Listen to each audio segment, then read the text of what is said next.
So I got this new deck. I ordered some things for the kids and some stuff for the house, and I was like, I gotta throw some tarot cards in it.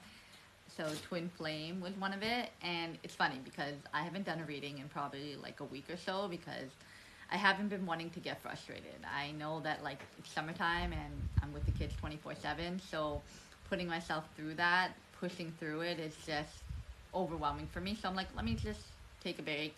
And when like I've been focusing on getting other things done, and when I feel called to do a reading and I have the time, like the little one just fell asleep, then I'll do it, right?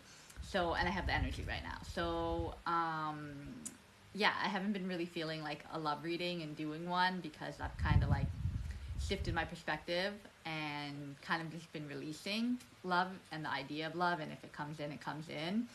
But I'm curious as well to see if any of the energy of Divine Masculine has changed in the collective and see what comes out and use my new Twin Flame deck. I ordered them when I was still in that like kind of love bubble mindset, but whatever. Let's get into a reading and see what's going on with the Divine Masculine. So I'm gonna use this Twin Flame card, and it's like a tarot deck, but it has messages on the bottom. And what I want to ask is, how does the Divine Masculine see the Divine Feminine? So let's shuffle and see what comes out with this Twin Flame Awakened Path Tarot. And if you're on the Twin Flame journey, these messages will most likely resonate with you if this is your reading.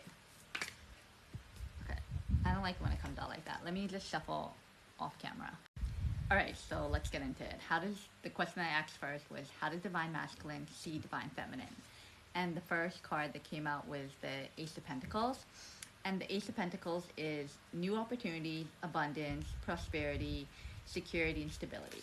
So how the Divine Masculine sees the Divine Feminine is that you're stable, you're secure, you're prosperous, you're abundant, and you are like, they want to have a new opportunity with you. Like, I feel like you're in separation and that you guys are not together at this moment, and they want to have a new opportunity with you because now they're probably watching you from the sidelines. You probably have a social media presence, and they're seeing you grow, right? Maybe you've been in separation for a year or so, and they're seeing you grow, and they're like, okay, this is like, I want to approach this from a new place. And like, they want to have stability with you. They want to give you security. They want to give you stability. They want to be abundant with you, right? So they want to prosper with you, and they see you as containing this on your own, and they want to come in and do that with you, right? Like, have this life that they see you going towards, right? And then the moon is 18. So this is the Ace of Pentacles and the moon. And this says illusions and hidden confusion, secrets, uncertainty. So how they see is that I think that this is more so that they're confused towards you. They're confused on how they're going to come back, how they're going to come towards you because they want this new opportunity was after this. That they think that that they're, maybe they could be thinking that like this new version of you is an illusion, like can it be trusted, like is this really who you are? And maybe that's what's making them confused because they're like, they saw this version of you, but they also saw your wounded feminine as well. So they could be thinking like, is this illusion? Has she healed her wounded feminine side, or is this just a show, right? Especially if they see you online and they see you being positive and spreading messages and doing your thing, basically working on your passion.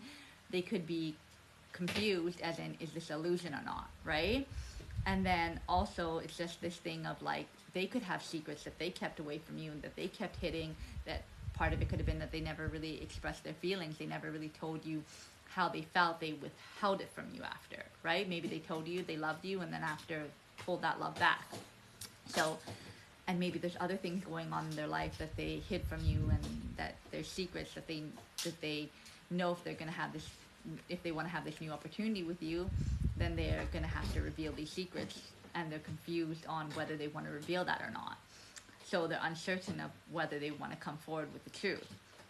So yeah, they see that like they're confused on whether this is illusion or not. Moon, my moon is shining bright. It's so funny because I was just telling the kids before they went to bed. My oldest is still up, but my little one, I was like, oh, look at the moon. Because yeah, so this, like, usually the moon is on the other side and the moon was on this side.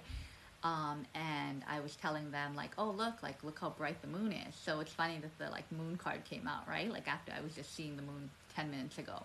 So yes, I think that they're trying to work through their illusion on whether they think that this can be something that's stable and whatever, and they're confused about how do they come forward after all this time apart. So yeah, there's a lot of things going on with this moon card on how they see you. That, are you just an illusion? Are you real? Are you the real deal? Or will you break their heart, right?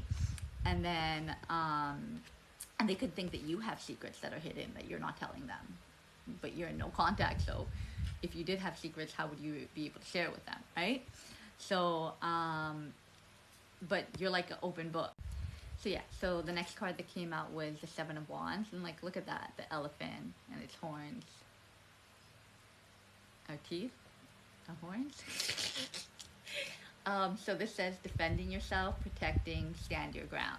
So they see you as a person who's very protective. Like, if you're a single mother with kids, you're protective over your kids. If you have animals, you're protective over your animals. If you're when you're in a romantic relationship, you're protective over that person. When with your friends, you're protective over your friends. Your family, you're protective over them. Like, anybody that you care about, you're very protective over those people, you know? And they see that about you, that you have this nurturing, protective nature.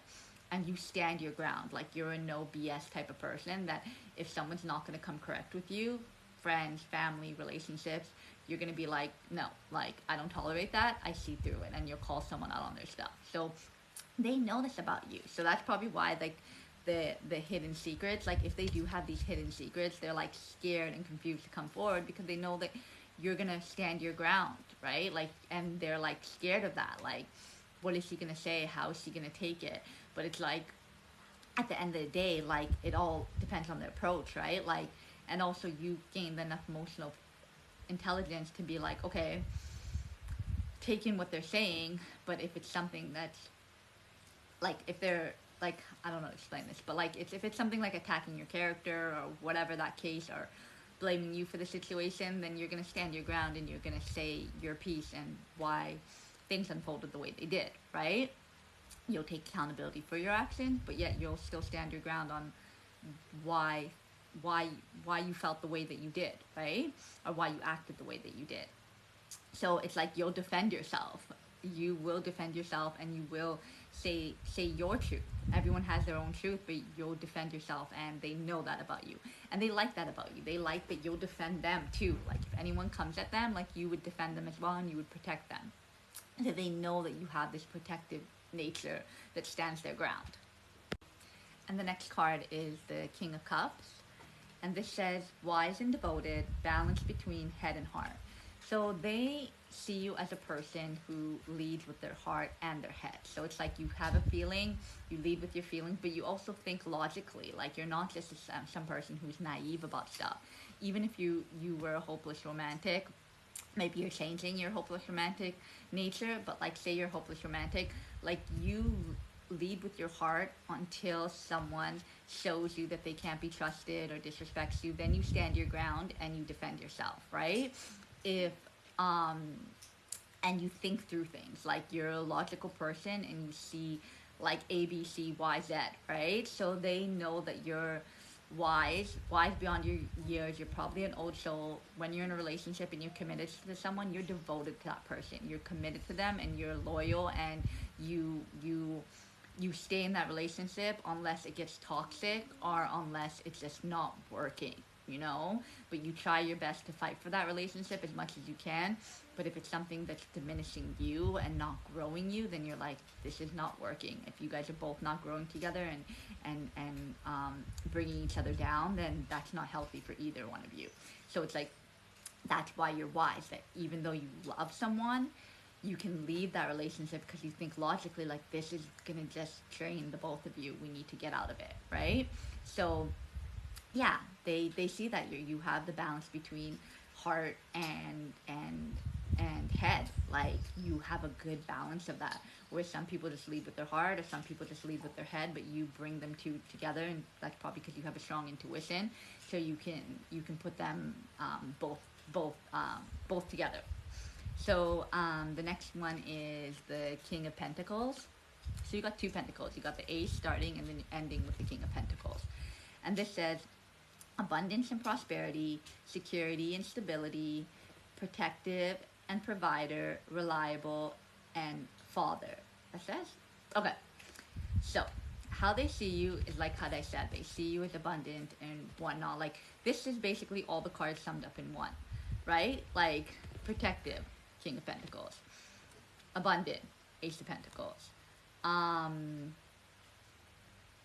Reliable, I don't know which one that is.